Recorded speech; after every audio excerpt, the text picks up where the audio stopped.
Look at that. Perfectly cooked.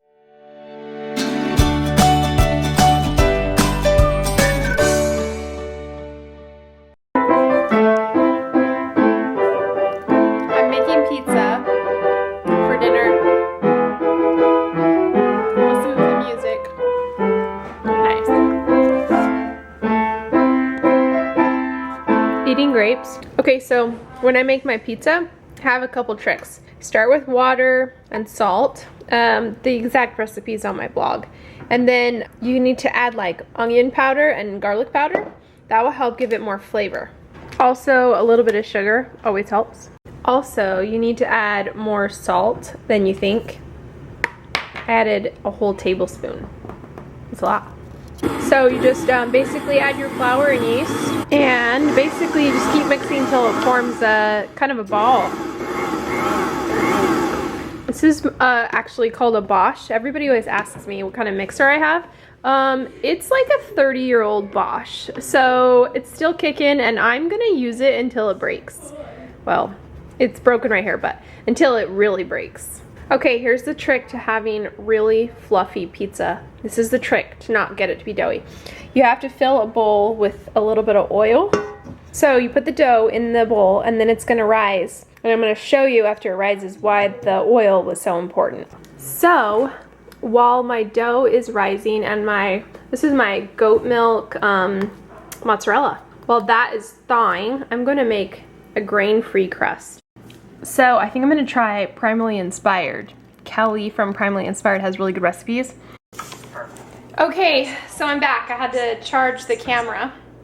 This is what I do. I sit and I watch Parks and Rec while I make dinner. So we have our dough that's rising and we have our cheese. I have some pineapple. We're gonna put pepperoni and mushrooms and peppers. I'm gonna saute some onions, like caramelize them.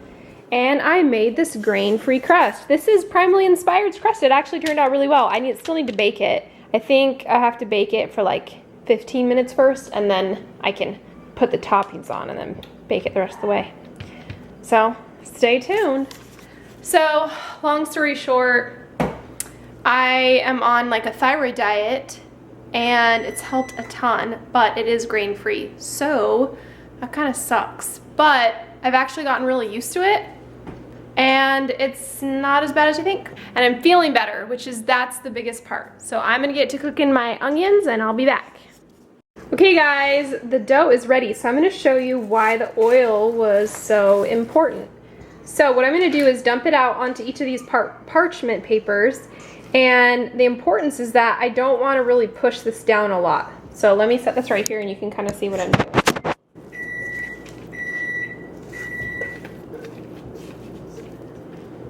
It's really fluffy right now, and I don't really want to push down. Like, you would never ever want to take a rolling pin and roll it out, because what you have going for you right now is the bubbles. So all these bubbles that are in the dough are going to help make it really fluffy and light, but also help get all of the heat in there when it's baking. And that's really important for it to cook all the way through. You kind of use your fingers and just gently kind of pull it out. In fact, I think I made this one a little bit bigger than the other. I didn't divide it very evenly, but that's okay. And so this one's gonna be a bit more of a deep dish. But the cool part is it will cook all the way through and it'll be super fluffy, not doughy at all. Same thing to the other one. So if you didn't have the oil, what would happen is it would be so sticky that when you're pulling it out of the bowl, it's going to stick to all the sides and then it's going to kind of destroy all those bubbles. So when your pizza is laid out like this, you don't want to roll it out. You want to just like, it's okay if it has all those fingerprints on it. Like, just trust me, leave them. Don't worry about it. And I'm just going to put on the toppings and bake it for about 10 minutes. Look at that. Oh, that smells good too. Here's the finished. Look at that. Perfectly cooked. Nice.